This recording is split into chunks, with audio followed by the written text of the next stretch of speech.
أعوذ بالله من الشيطان الرجيم بسم الله الرحمن الرحيم رب اشرح لي صدري ويسر لي أمري واحلل عقدة من لساني يفقهوا قولي أعوذ بالله من الشيطان الرجيم بسم الله اللهم صل على سيدنا محمد وعلى آل سيدنا محمد Assalamu alaikum wa rahmatullahi wa barakatuh. Inshallah, we will continue with our discussion on Surah Yasin. Just to make sure, can you see my slides and nothing more, hopefully? Okay. And since you can answer, that means you can hear me. Okay, let's start, inshallah. So last week, we discussed the first 5 ayah of Surah Yasin.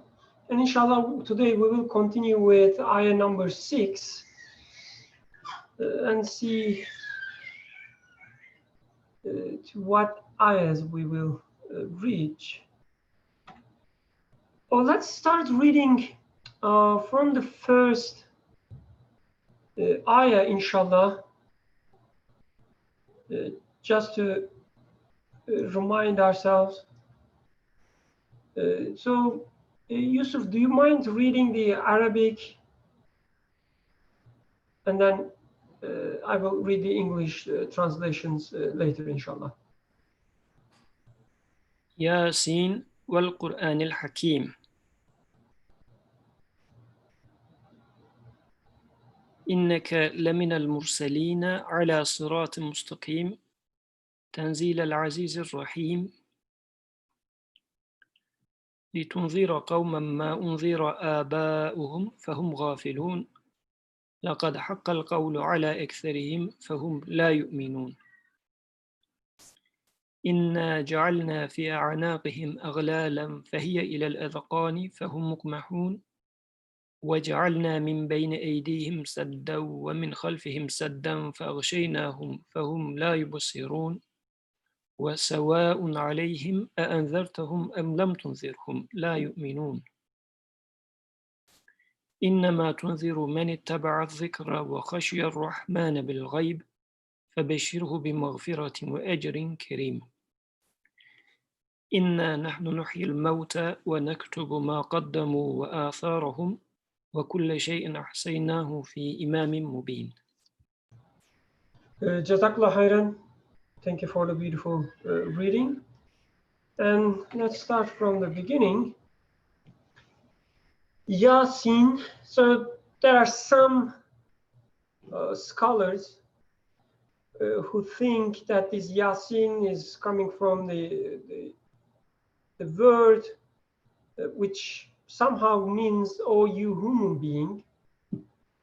So I don't see any harm in such a translation, and as far as I know, at least, like to my limited knowledge, this is something common among scholars, although not everyone agrees. So surah starts with "Oh, you human being." So whatever is narrated here, whatever is spoken here by our creator, it relates to every human being. And also from another perspective, we should take our human aspect in front of us. Like we should study our human aspect when we are studying these surah. So this is not a surah for animal with social cognitive abilities. It's a surah for a human being. It is not a surah for advanced machine, but it's a surah for a human being. Let's keep this in mind. Consider this Quran full of wisdom. Our previous discussion last week, during our previous discussion, Yusuf already explained us in a beautiful way how this ayah was just like the previous ayah prescribing us that you should read this surah as a human being.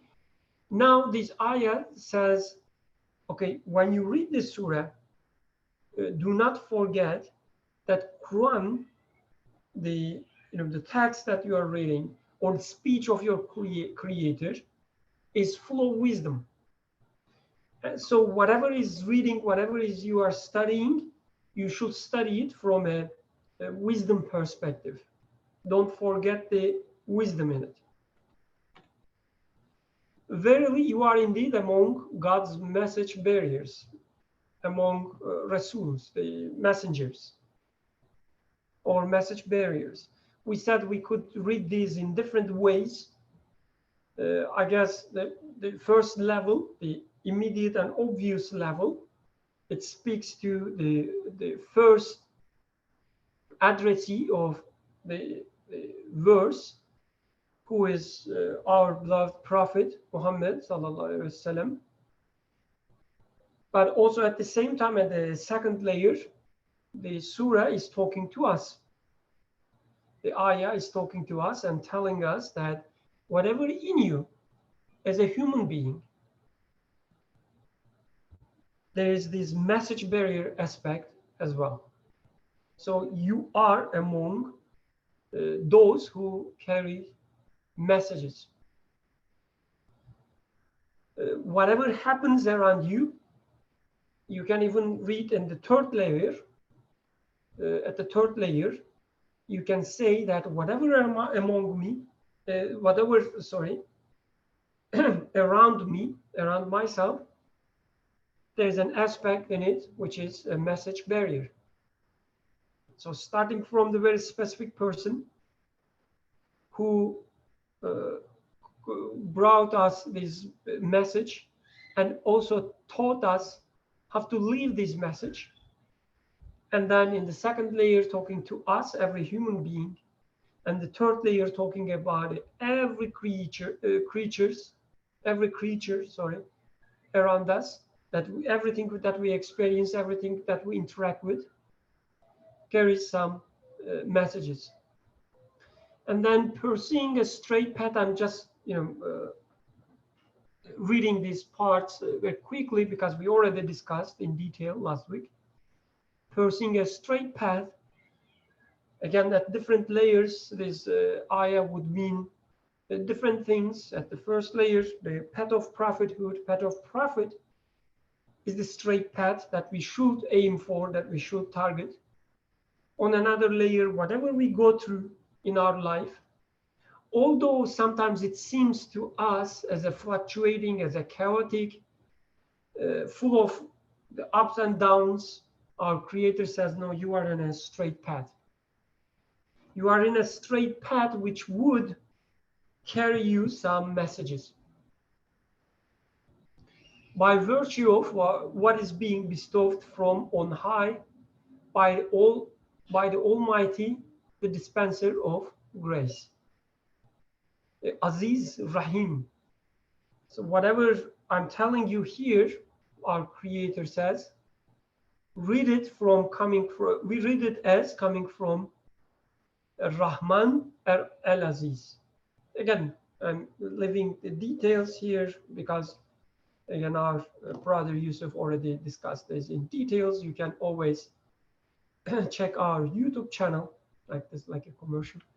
Check our YouTube channel to see what have been discussed so far. And now today, inshallah, we are starting with ayat number 6.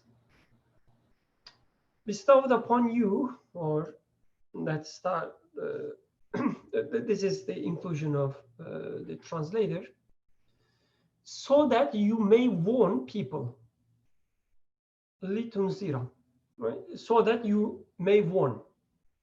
Who you going to warn? The people whose forefathers had not been warned. Interesting, like the people whose fathers had not been warned, and who therefore are unaware. of the meaning of right or wrong, or just, unaware, ghafil, right? The word ghafilun, who is unattending to the reality, who is in sleep,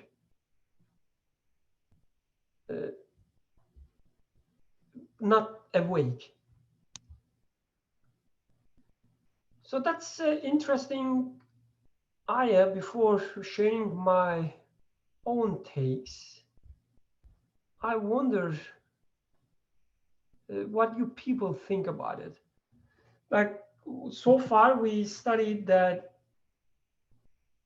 there's a messenger who was sent down to warn us, carry this message, leave this message. I'm emphasizing this part, leaving this message barriers.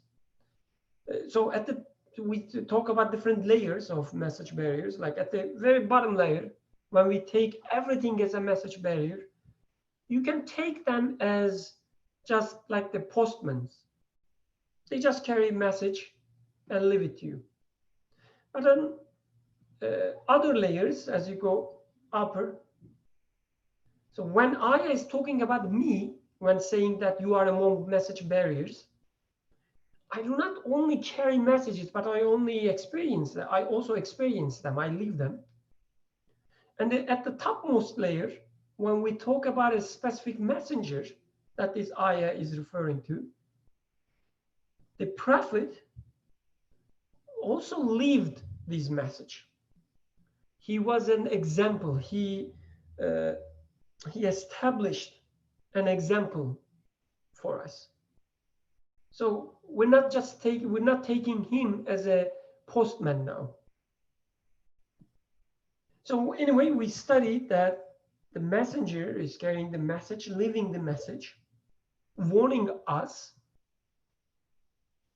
Now ayah says, we sent you so that you would warn people whose fathers had not been warned,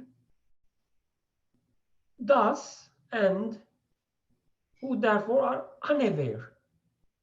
So I have some questions, but let's start with your impression of the ayah. What do you think about the ayah? So take it as an open mic. Your comments doesn't have to be fully decouped. So go ahead, please. Yusuf, thank you. When I read this verse first, also with the following verse, which is, indeed the word is bound to come true against most of them, for they will not believe. It sounds as if it is like a threat.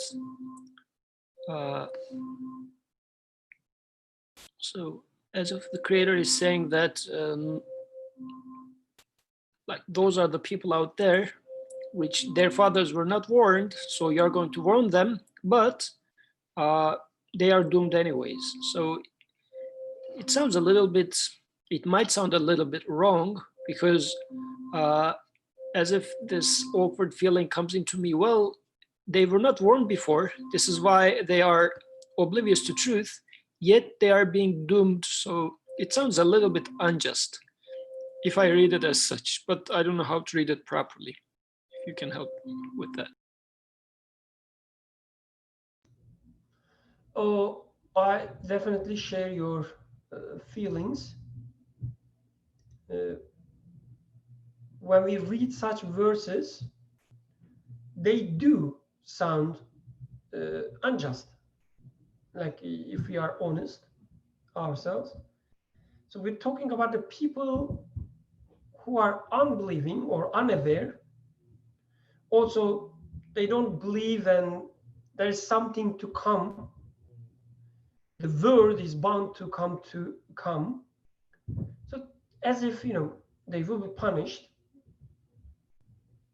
But it's not their fault, like their forefathers were not being warned. But that's the reason. Or maybe another question would be like, how this is a reason at all? Like, why just because my forefather is not warned, that I don't believe how they are related at all. So again, please go ahead with your comments, questions. I'm sure you have many of them. Don't be shy.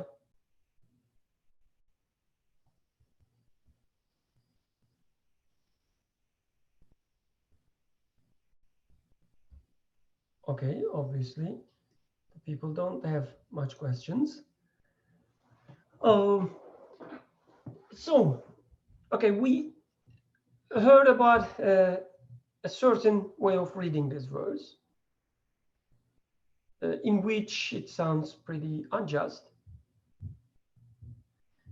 But let's go back to very beginning, how the surah was started. We said we will read the surah as a human being, and we will read this surah as a part of revelation, which is full of wisdom. And then we said whatever is bestowed, it's from Almighty and dispenser of grace. So we should see somehow grace and might, or I don't know what is the right word for that. Aziz and Rahim, we should see the names of Rahim here somehow. So I guess just as a reminder, the way I prefer reading Quran is Quran will help me with my problems. Quran will help me with becoming a better person, not as a self-improvement, the guidance, but rather becoming a better worshipper, being in peace with my existence, being in peace with my situation, what will happen to me, what happened to me so far. So it's a guidance for myself. So a guidance for myself, talking about some other people and how they will be punished, won't work that much. I mean, I can get some lessons from them, from that, and say that, yeah, I shouldn't be like people like those. So I shouldn't be like those people. Otherwise, I will be punished. So, I can take such a guidance from here. But when I read it that way, like those people, they didn't do anything. It was their fathers. And even them, they didn't do anything. They were not warned. So there's no point of reading in such from any perspective, I guess, from any aspect. But taking it as a guidance for myself, so one possible interpretation that I think is helpful. These verses are talking about a situation in which I can be at as well. So I can be at this situation as well. And I am in this situation from time to time, maybe most of the times. What the situation is that I take my belief, I take my worldview, I take my norms, I take my, let's say, truths based on my father's truths, based on my father's the belief, norms, and so on. So of course, fathers is just a metaphorical, a phrase here, but we can, I guess, easily take it as talking about a culture. So for instance, I say I'm a Muslim. Why? Because I was born in a Muslim country. I'm a Christian because I was born and raised in a Christian country. Or, I prefer doing like clothing in a certain way because this is what my father used to do. or my culture impose on me. So I find myself most of times in such a situation. I say, this is true, this is not true. Why? This is my culture. So such people, are not good people, but that kind of people are better people. Why? This is my culture. This is, how I was taught by my mother, by my father. In Turkey, for instance, we have some biases against certain people, certain races, purely based on our culture, like just because what we taught by our mothers or fathers.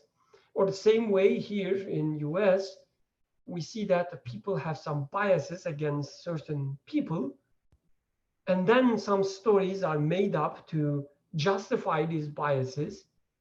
Oh yeah, but the average such people has such problems. Usually stories come after the bias.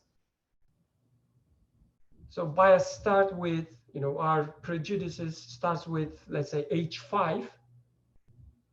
And then age 15, we start cooking some stories to justify them. So our norms, our truths are mostly based on our fathers, our culture, our mothers. So if they were warned in a certain way, I consider myself as being warned, and I follow this path that they put in front of me. So the Quran, this verse is actually talking about me. This is my reality. So I also take it as a defense mechanism. When I do something wrong, I say, this is not my fault. This is what I learned from my father.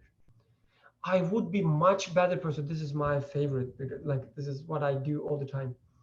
I would be much better person if my mother, if my father, when I was young, sent me such a school or sent me such a, education.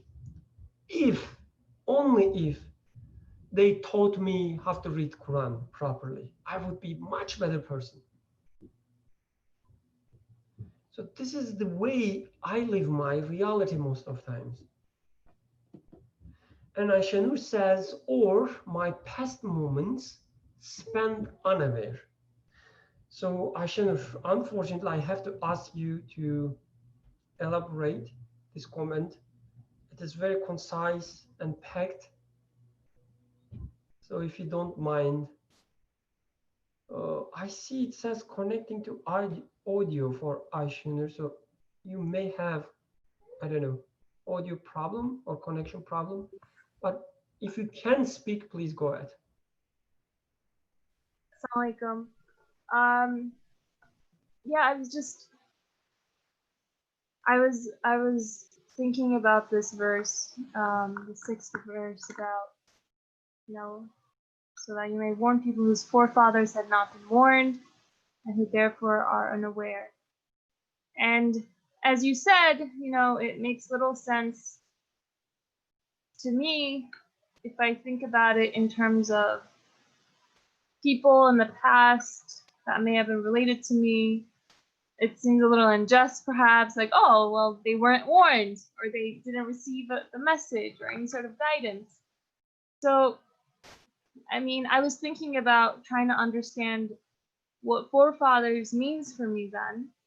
And the only way I could relate it to my moment now was to think about it in terms of, my forefathers, the people who precede me, are the endless number of Aishanurs that precede me currently, from all of my ages, from all of my moments up till now. And I may have been in search of a message, or I may not have been receptive or a conscious recipient to the various messengers in my life. And so I was just thinking about it in terms of that. I was hesitant initially to even think about it in terms of this way, because I thought to myself, well, that's kind of a stretch now, you know, thinking of forefathers as past moments. That seems a little too metaphoric or whatnot. But I mean, I think this is a way in which the verse becomes alive to me and starts to concern me in an active fashion. So I thought that was the way it made sense to me.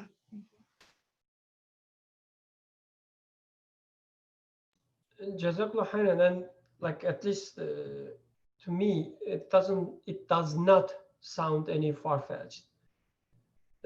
So trying to bound the Quran in a certain context, it's nothing but an insult to a speech of an absolute creator. Speech of our creator has multiples, actually infinite layers. And taking forefather as your own past, if it's something revealed to you when you're reading this verse, is definitely part of this. It's a one layer of understanding, at least for you. And once you share it with us, I also say, okay, this also makes sense to me as well. So this verse also talking about my own past. So Jazakallah khairan. Yusuf, please go ahead. And actually, the reasoning is the same for what Aishanur was bringing in and what you were suggesting. So if I say that, if I try to excuse myself for not changing my path, because this is how my forefathers have been, like for ancestors, for centuries, this is how we used to believe, how we used to eat, is the same thing by saying that, well, I am now 35, for 35 years, this is how I used to take things. So why shall I change my path? So it is the same reasoning, same attitude, actually. So I guess both applies because they're both stemming from the same feeling that I would like to rely on my past, or either in terms of generations or my personal life, and take it as if it has some truth value in itself and that I can rely on, and I don't want to change my path, or I don't want to listen to a guide who makes me question my past, historically or in terms of lifetime. So in this sense, I guess they are in a sense equivalent. But I mean, it's good that using the second approach, it becomes more nearer to me.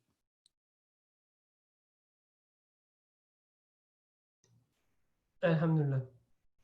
So one thing this discussion reminded me, so one concept in study of belief, Iman, that I love is transformation, change. So there are, I'm sure, like infinitely many reasons or infinitely many wisdom behind Quran being revealed to Prophet Muhammad sallallahu alaihi wasallam. But I'm also sure that one of them, at least, was that the revelation did not just stay in his heart or in his mind. Revelation transformed into action with him. And also revelation transformed him in a new being. So he was ready to be transformed. He was ready to pass through a metamorphosis. He didn't just listen the message and say that, oh yes, that's true, and then continue living in the same way. He let the revelation change him, every single action of him. So looking at me, when I interact with the revelation, when I interact with the message, nothing, at least not much, changing. I just read them. I say, yeah, this makes sense. This doesn't make sense. Or, yeah, this is true. This is what I believe. I'm a Muslim. I follow this. But the Birkan before and Birkan after is not that much different. So when I look at myself, I say, you know, I am whatever I used to be. So if my forefathers, if my past is not warned, I'm still not warned. So I guess this transformation, this change is at the very core of belief. If your actions, if your behavior, if your ideas, if your feelings are the same after being exposed to revelation, being exposed to, let's say, discussions, being exposed to belief sessions, your meditations, your prayers, I think there is something, at least for me, please don't take it as a critics of yourself, but it's self-critic. There is something wrong with my claims. Either I really don't believe them, or I just take them very lightly.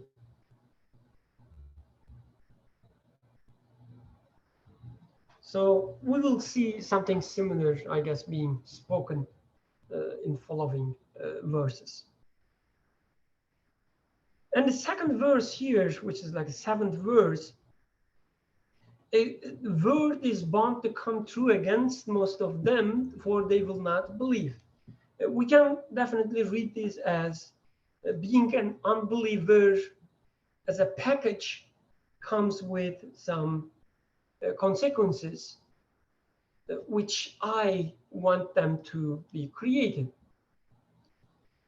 But also I can take this as a sign of mercy together with the first verse, the sixth verse. So yes, I might be in such a situation. I might be in a terrible situation. I don't change at all. I follow whatever, I see in my past. And I am unbeliever in a way, like there is no, as if, when I first look at myself, there is no solution. But my creator says, no, there is always a solution. I send a messenger to warn you. Even you are, what is the word? Even if you are immune to warning, you are in such a state, our creator explained it in following verses, in such a terrible state that you are immune to warning. The warning will not help you as if you think, but I'm sending you a warner still. I'm sending you a prophet, a beloved prophet, to warn you specifically. So you are not forgotten. You are not left alone. Whatever you are, even in the extreme case that we will see, I'm not leaving you alone. I will continue warning you. I will continue try to take you to the straight path that the verse, the surah was talking at the beginning. Atik, please go ahead. Yeah, I would like to highlight another instance of mercy that I saw in these verses, and that is that, yes, there's a messenger being sent, but that is, an act of mercy, but also, and additionally, we inherently have a measure of right and wrong that we, because if we did not, then the people who had not gotten a warner, they would have an excuse to say, hey, we didn't have a warner.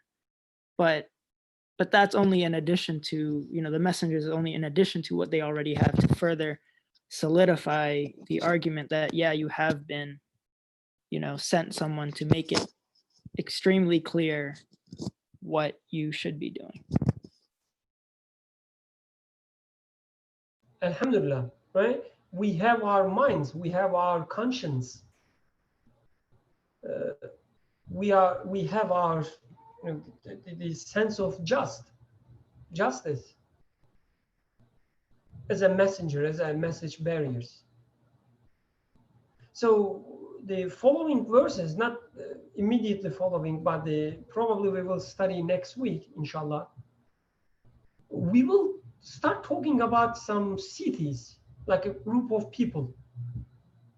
So referring to these future verses, I guess we can also take a human being as a city, as a community in which some certain members, like our minds, like our feelings, like our conscience, being sent as a message barriers to us. So just what Atik mentioned reminded me this. Alhamdulillah, Jazakallah khairan. Yusuf, please go ahead. And while reading this verse, so again, not to take it as if my Creator is threatening me or I don't know, like making some sort of a prediction about my future. This is more sounding like this is how you will find, as if, quote unquote, my law, I would say. Because when he says the word is bound to come true, it might sound like fortune telling, but which is being a little bit intimidating to me when it sounds like fortune telling. But if it is just explaining the phenomena that I'm experiencing, I take it quite differently. For example, if Creator would to tell me, which he wouldn't because I can figure it out by myself, if the Creator was to tell me that if you dive under the water and wait there for 10 minutes, you will die. So I wouldn't take this as a fortune telling. In fact, the Creator is saying that this is how I act in the existence. This is my rule, if you like. And it's me who is doing that, for sure. I'm going to be the one that is drowning you. But before that, I'm warning you, this is what I will do. So, and in here, as if the verse is saying that if you try to hide behind such a reasoning, saying that, well, my past, this is how I have been for so long, so therefore, I'm not going to listen to the messenger. If this is my attitude, then the Creator says, then you're going to get drowned, as if using the same analogy. Or you're not going to believe in this case because you are blocking the road for yourself from the very beginning by hiding behind such an excuse. So reading the verse in this way, I can also confirm that actually. I'm not taking it as an insult, as a fortune telling or anything, but I take it as a very necessary warning, saying that yes, indeed, if I just hide behind something, definitely, since this is the first step towards faith or towards finding the truth, is to listen to the messenger. If I find excuses not to listen to the messenger, then definitely I will never, since I didn't start the path, I will never arrive to where it will take me to. So yes, so then the word is bound to come true, agreed. So then I can confirm this. Thank you. So this what this reminded me is, for instance, the word is bound to come true that this will fall down. Oops, it fell. So just this is something I can confirm. This is something I can experience from the first hand. So my Creator is telling me that you will find yourself in such situation and you will not be believing. Behold, around their necks we have put shackles, reaching up to their chins so that their heads are forced up. And we had set a barrier before them and the barrier behind them. And we have enshrouded them in veils so that they cannot see. Thus it is all one to them, all same to them, whether you warn them or not warn them, they will not believe. So I guess same way, so this verse is telling me that there's an emphasis, like inna, it's us. Inna ja'alna, we did, we put shackles, around their necks. it doesn't say, for instance, they put some shackles around their own necks. It says, no, we put it. We set barrier. وَجَعَلْنَا. We set barrier before them and behind them. So what do you think of these verses as well? How should we read them? Please help me.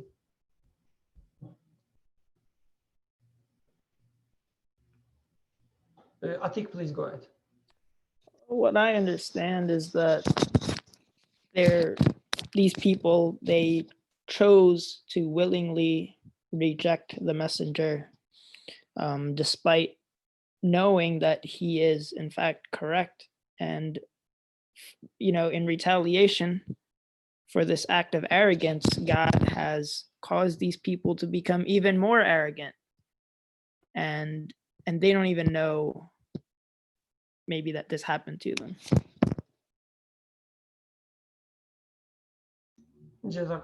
Yes, it's we can say that this is a consequence of a choice that we do. So speaking of, taking this as speaking to myself, again, these verses are describing a situation that I am in which my hands are forced up, as if, I don't know what is the right phrase in English. So Abdurrahman or Aishanul are English phrase experts. What is the right phrase for someone who is so proud? Is there any phrase about the nose in English? In Turkish we have, but I don't want to make a one-to-one translation if there is no in English. Like the people who are so proud and their nose wouldn't, go down or something like that. I think it's having one's nose up in the air. Okay, thank you. So yes, I guess the verse somehow describing such a situation, and it's not good to share your bad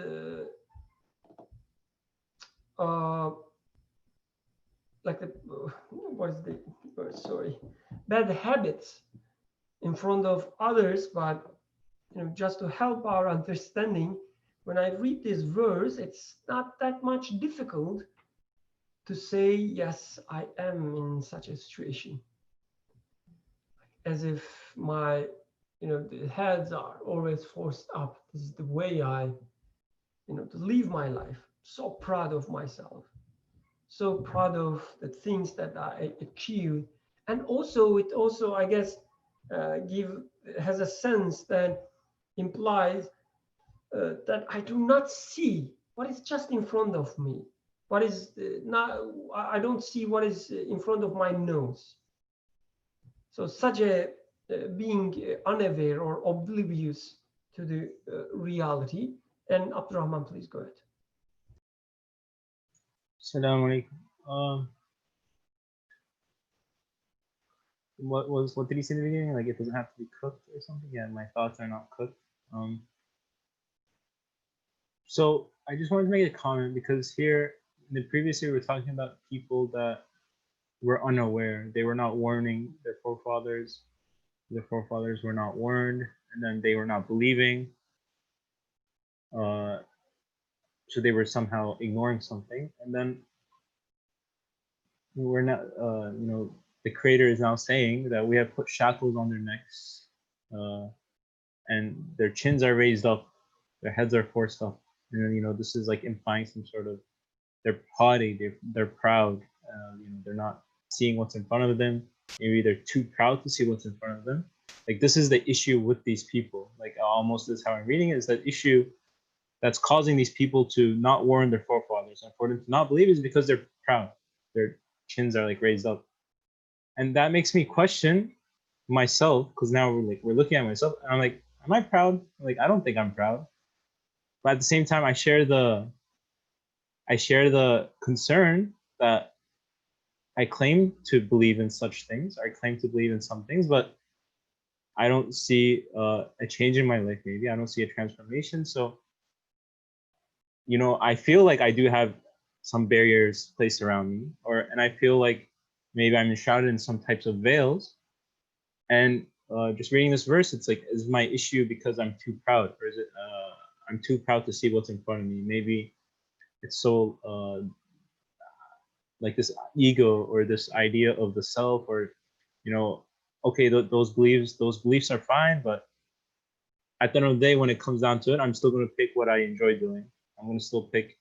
I'm going to still act as I feel like I should act. You know, I'm not going to place these rules and regulations of some creator upon myself. I'm just going to act as I want to act. You know, maybe it is because I am being proud that I'm not letting my beliefs or these things that I'm claiming to actually enter into my life, because at the end of the day, I still live according to how I want to live. And because I live according to how I want to live, that means that I am not warning myself. I have not been warned. I'm still living heedlessly, like in Ghafla, as it was saying.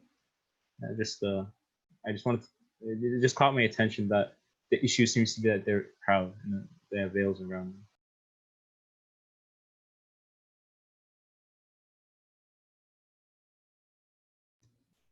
Jazakallah khairan. Yusuf, please go ahead.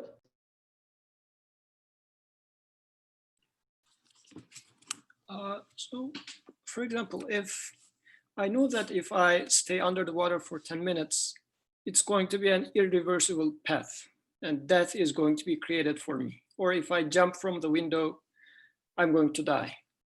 And I am sure that although I might choose to jump from the window, the rest is totally out of my control. I am 100% sure about that. But when it comes to, let's say, my behaviors in terms of, shall I listen to the messenger or shall I take Birkan seriously, let's say, something of this sort. So I feel like, well, I can step back at any moment. Well, for the last 5 years, I was not taking him serious, but today I can start taking him serious at any moment, as if. It feels like it is a quickly reversible action which is totally under my control. But as if these verses are saying that the attitude that you take, if you keep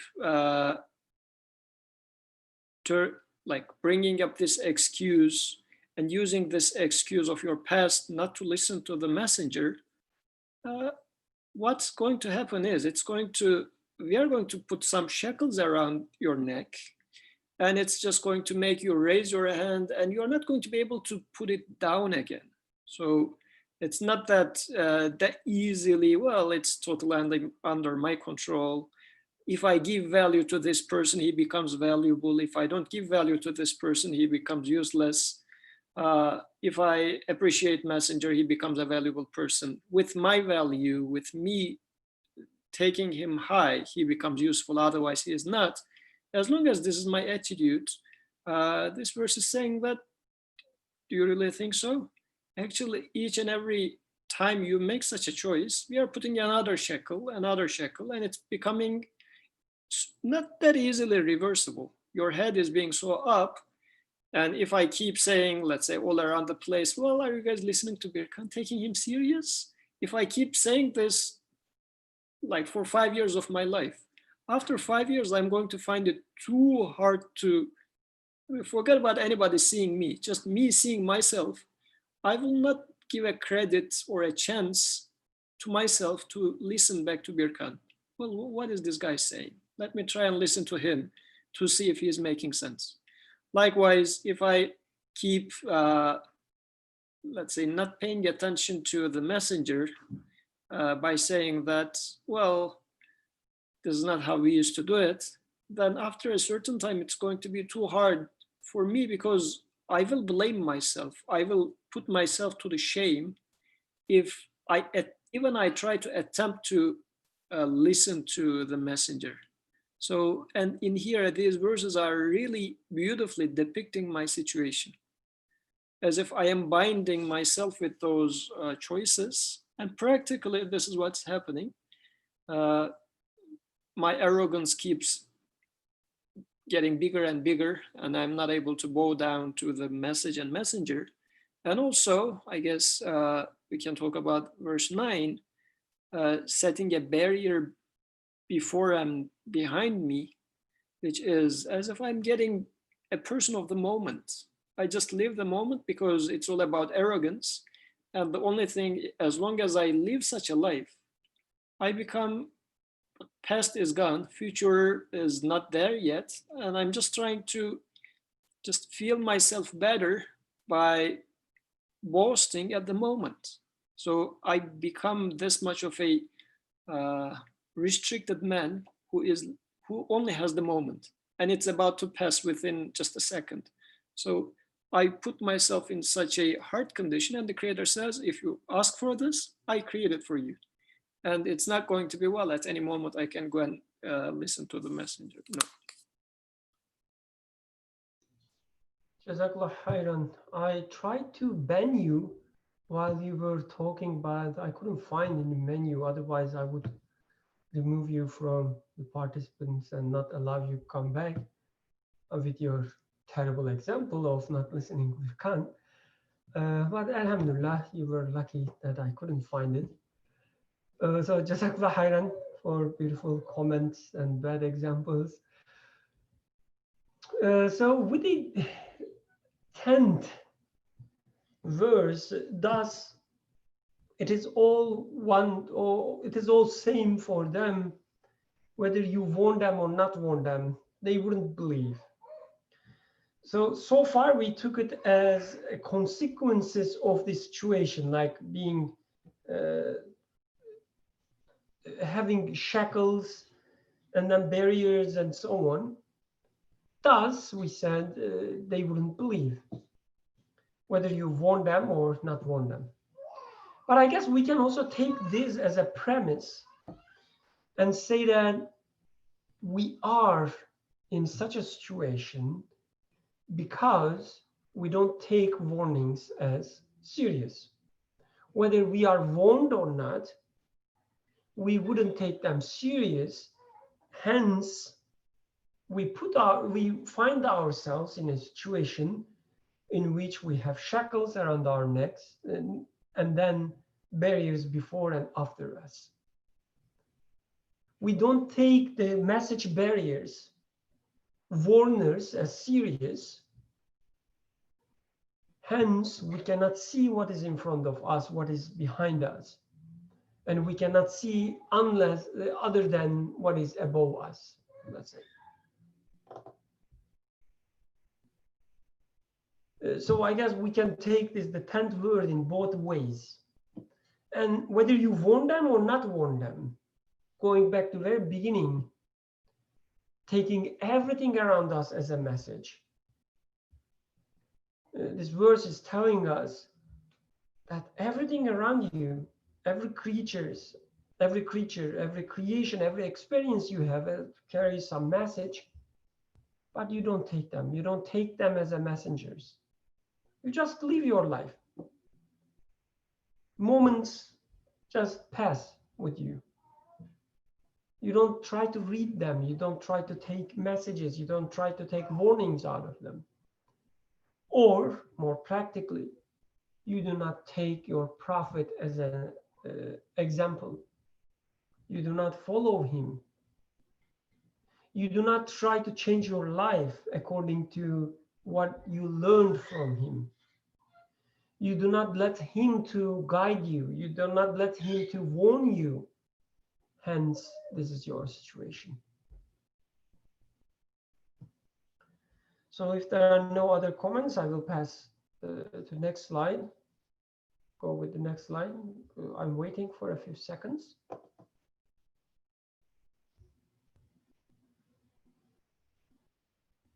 Okay. You can truly warn only him who is willing to take the reminder to heart.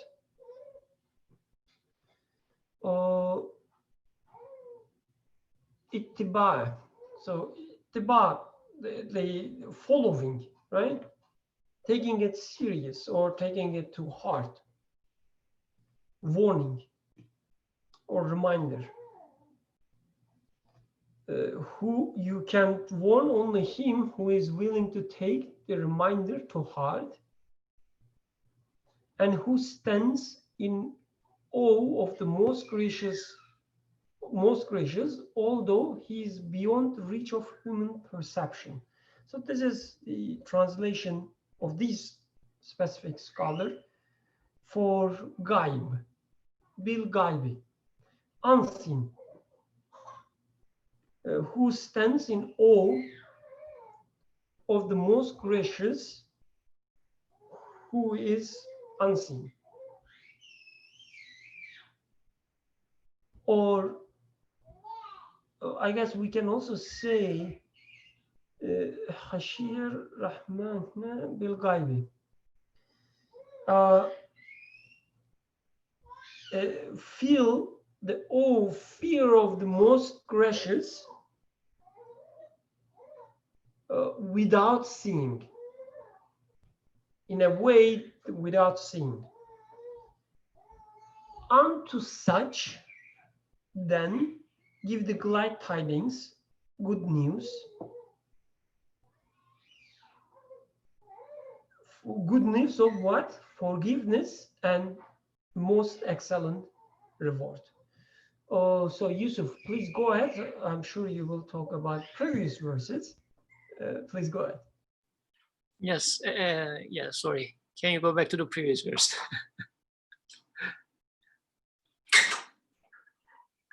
Yeah, so when you warned some attitude, maybe an attitude of modern days, which says there is no bad student. There is either bad teacher or bad teaching, as if putting the blame always on the teacher. But this verse is stating some facts, which I know that I sometimes truly be a bad student. It's not that teacher is not teaching me bad, but I am utilizing my choice in the wrong way so that I fail. And this verse is exactly reminding that. Do not point the finger to the teacher, and the ultimate teacher being the creator, because Rab also can be understood as the teacher. And also human messengers or the things that I'm living through in this life. It's not that, oh, I was not given the opportunity to learn, but no, if you stay in this attitude, if you use your choices as such, then you're going to, like, unbelief is going to be your result because of your choice. So I think there is bad students, and this verse is describing me as a bad student if I make such choices.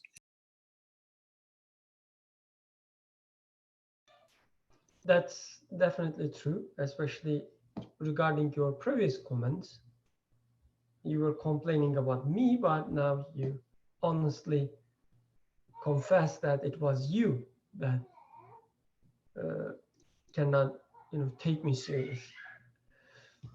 So going back to the verse 11. So please, any initial comments, any initial questions?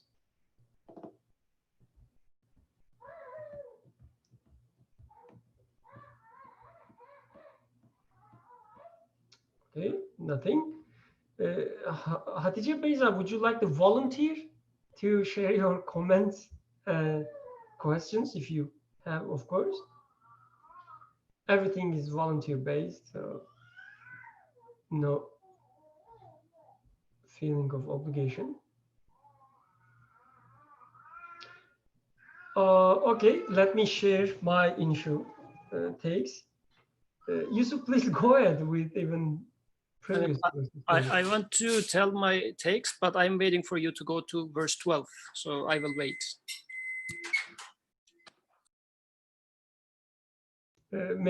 Makes perfect sense.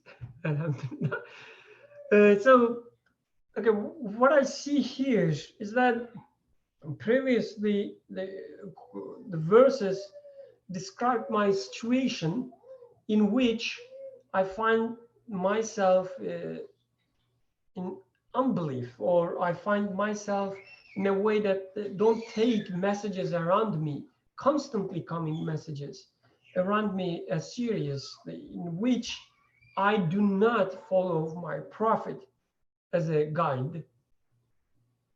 And now the verse is talking about another aspect of me, another situation I find myself, or another mindset that I can have, which is taking the reminder, taking the warning serious. I take it to the heart.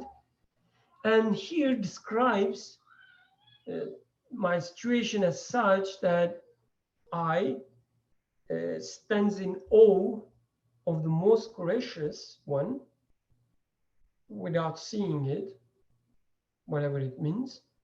And also, so the rest is somehow about the consequences. Before going there, Ayşenur, please go ahead. Assalamualaikum. Just some incomplete thoughts. I think it's I mean, it seems like the first part of the ayah is pretty straightforward. Like, you can warn only him who is willing to take the reminder to heart. I'm like, okay, cool, that makes sense. But I felt like the second part of it was more interesting. Who stands in awe of the most gracious, although he is beyond the reach of human perception. And it's interesting because apparently I'm standing in awe of the most merciful, yet I'm being also told that that my human perception can't reach the most merciful. So there's this sort of, I don't know if you want to call it a juxtaposition, but a sort of,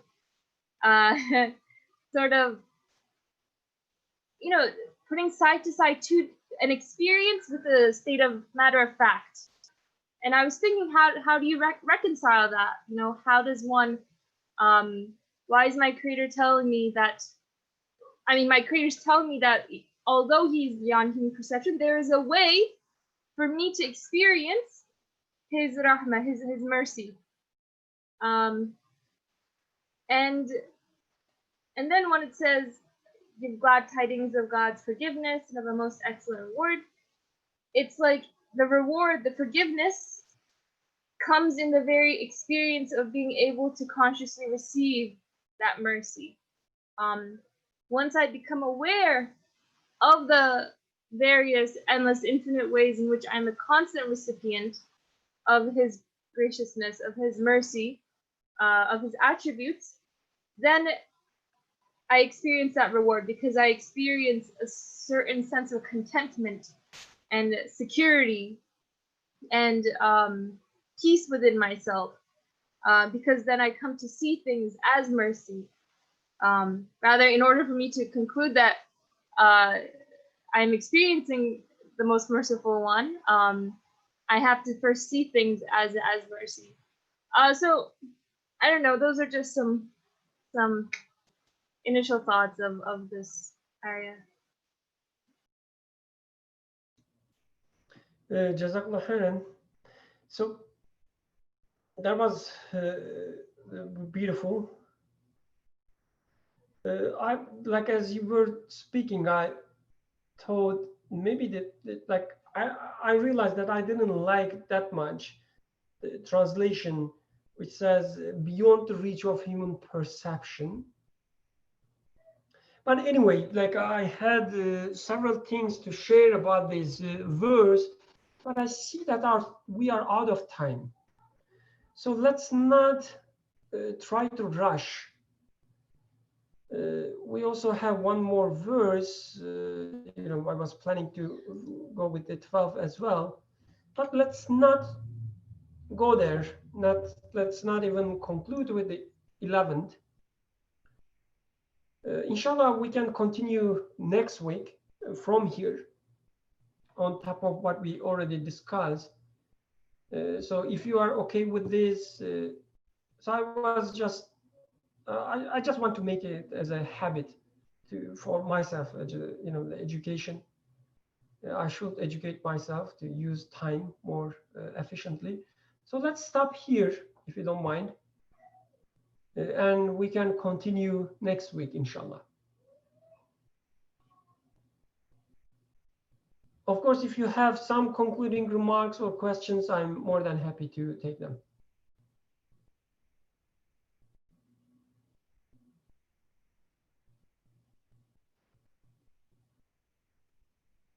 Okay, I see some icons being, whatever they are called, people sharing their feelings using some images. Okay, then let's conclude, inshallah. Subhanaka la ilma lana illa ma 'allamtana innaka antal alimul hakim. Al-Fatiha.